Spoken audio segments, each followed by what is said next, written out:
Wabarakatuh kita sekalian.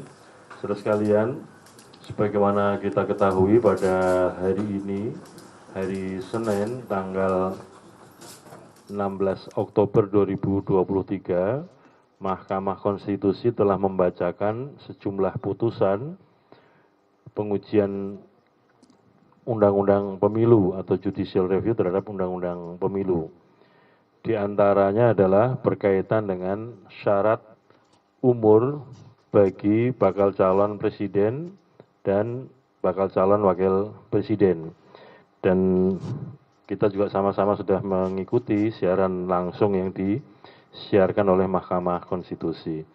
Nah, terhadap pembacaan putusan Mahkamah Konstitusi tersebut, yaitu putusan Mahkamah Konstitusi nomor 90/PUU strip 21 Romawi /2023, yaitu pengujian materi terhadap ketentuan pasal 169 huruf Q Undang-Undang Pemilu nomor 7 2017, maka perlu KPU menyampaikan pandangan atau sikap KPU terhadap pembacaan putusan Mahkamah Konstitusi tersebut. Secara detail nanti akan disampaikan oleh Mas Idham Holik. Silakan. Terima kasih Mas Ketua.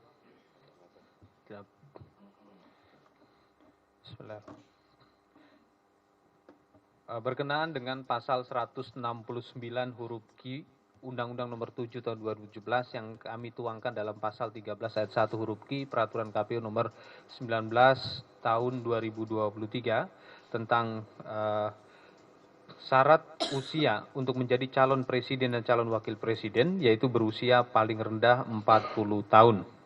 Ya. Bahwa Mahkamah Konstitusi pada hari ini telah membacakan putusan uji materi terhadap pasal tersebut, ya, maksudnya pasal 169 huruf Q Undang-Undang Nomor 7 Tahun 2017 tentang pemilu, ya, dalam putusan nomor 90/PU strip 21 Romawi /2023 dengan amar putusan mengadili: 1. Mengabulkan permohonan pemohon untuk sebagian. 2. Menyatakan pasal 169 huruf Q Undang-Undang Nomor 7 Tahun 2017 tentang pemilihan umum yang menyatakan berusia paling rendah 40 tahun bertentangan dengan Undang-Undang Dasar Republik Indonesia tahun 1945 dan tidak mempunyai kekuatan hukum mengikat sepanjang tidak dimaknai berusia paling rendah 40 tahun atau pernah atau sedang menduduki jabatan yang dipilih melalui pemilihan umum termasuk pemilihan kepala daerah. Sehingga pasal 169 huruf Q Undang-Undang Nomor 7 Tahun 2017 tentang pemilihan umum selengkapnya berbunyi: berusia paling rendah 40 tahun atau pernah sedang menduduki jabatan yang dipilih melalui pemilihan umum termasuk pemilihan kepala daerah. 3. Memerintahkan pemuatan putusan ini dalam Berita Negara Republik Indonesia sebagaimana mestinya. Angka 3. Bahwa Mahkamah Konstitusi dalam pertimbangan hukum putusan nomor 90/PU strip 21 Romawi /2023 halaman 56.3.14.3 menyatakan lebih lanjut ketentuan pasal 169 huruf Q Undang-Undang Nomor 7 Tahun 2017 sebagaimana dimaksud dalam putusan akuo berlaku pada pemilihan umum presiden dan wakil presiden tahun dalam putusan akuo berlaku mulai pada pemilihan umum, presiden, dan wakil presiden tahun 2024 dan seterusnya. 4. Bahwa berdasarkan penjelasan pasal 10 ayat 1 Undang-Undang Nomor 8 Tahun 2011 tentang perubahan atas Undang-Undang Nomor 24 Tahun 2003 tentang Mahkamah Konstitusi, putusan Mahkamah Konstitusi bersifat final, yakni putusan Mahkamah Konstitusi langsung memperoleh kekuatan hukum tetap sejak diucapkan dan tidak ada upaya hukum yang dapat ditempuh. Sifat final dalam putusan Mahkamah Konstitusi dalam undang-undang ini mencakup pula kekuatan hukum mengikat, final and binding. 5. Bahwa KPU telah membentuk peraturan KPU nomor 19 tahun 2023 yang diundangkan pada tanggal 13 Oktober 2023 tentang pencalonan peserta pemilihan umum presiden dan wakil presiden, di mana syarat usia calon presiden dan wakil presiden diatur dalam pasal 13 ayat 1 huruf Q, yaitu berusia paling rendah 40 tahun. 6. bahwa posisi KPU sebagai penyelenggara pemilu taat dan patuh pada ketentuan yang diatur dalam Undang-Undang Pemilu maupun putusan Mahkamah Konstitusi, sehingga dalam konteks putusan Mahkamah Konstitusi nomor 90/PU strip 21 Romawi /2023, KPU akan melakukan penyesuaian norma dalam peraturan KPU nomor 19 tahun 2023 dengan putusan MK tersebut. 7. Bahwa dalam hal terdapat kepala daerah dan atau wakil kepala daerah yang akan dicalonkan sebagai calon presiden atau calon wakil presiden, maka diberlakukan ketentuan pasal 171 ayat 1 dan ayat 4 Undang-Undang nomor 7 tahun 2017 yang berbunyi: 1.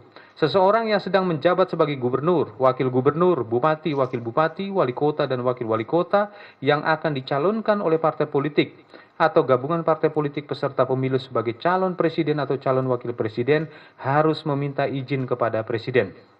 Ayat 4. Surat permintaan izin gubernur, wakil gubernur, bupati, wakil bupati, wali kota, dan wakil wali kota sebagaimana dimaksud pada ayat 1 disampaikan kepada KPU oleh partai politik atau gabungan partai politik sebagai dokumen persyaratan calon presiden atau calon wakil presiden. Demikianlah konferensi pers KPU terhadap putusan Mahkamah Konstitusi nomor 90/PU strip 21 Romawi /2023.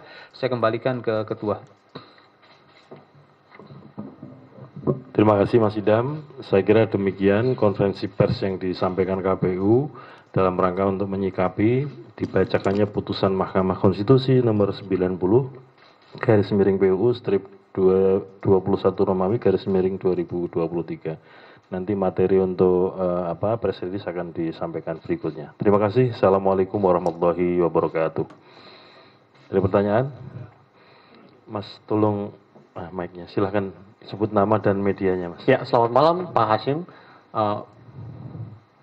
Ingin bertanya, kalau ketetapan MK yang barusan dibacakan itu adalah ketetapan yang final and binding. Tapi itu menjadi aturan di PKPU adalah hal lain karena harus ada perubahan di PKPU. Dan pertanyaan saya adalah, apakah harus menunggu legislasi dari DPR atau itu bisa diubah? Terima kasih Pak. Ada yang lain? Silahkan. Di belakang.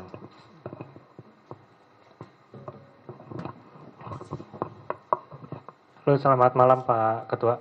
Izin Pak Lutfi dari Kumparan, untuk hasil perubahan PKPU-nya ini akan dituangkan melalui revisi PKPU ataukah surat dinas, karena putusan kemarin kan di MA tidak merevisi dari peraturan PKPU yang terkait begitu. Kalau yang hasil MK ini bagaimana Pak untuk tindak lanjutnya begitu? Terima kasih. Ada yang lain? Depan. Assalamualaikum warahmatullahi wabarakatuh. Salam. Selamat malam Pak Hasim, Pak Sekjen, dan Mbak Betty dan Mas Idam. Satrio dari Kantor Berita Politik Arwal. Mungkin hampir sama dengan teman-teman. Hanya mempertegas, tadi juga ada kayak pertimbangan dari MK yang menyatakan bahwa putusan MK berwenang memutus regulasi yang melanggar prinsip moralitas, rasionalitas, dan ketidakadilan yang intolerable. Nah, ini apakah pertimbangan hukum MK ini juga akan menjadi landasan KPU untuk tidak berkonsultasi dengan DPR untuk supaya bisa segera dijalankan apa yang menjadi keputusan MK? Terima kasih Mas. Cukup ya. Teman-teman, jadi berdasarkan putusan Mahkamah Konstitusi tersebut, sebagaimana disampaikan tadi, KPU akan melakukan kajian terhadap apa yang menjadi amar dalam putusan Mahkamah Konstitusi tersebut. Dan akan dilakukan penyesuaian norma di dalam peraturan KPU nomor 19 2023 tahun 2023 tentang pendaftaran calon presiden dan calon wakil presiden. Nanti akan kami menyusun draft perubahan atau revisi peraturan KPU tersebut dan akan kami sampaikan kepada pemerintah dan kepada DPR, dalam hal ini Komisi 2 DPR dalam waktu dekat. Saya kira itu. Cukup? Terima kasih. Ada lagi?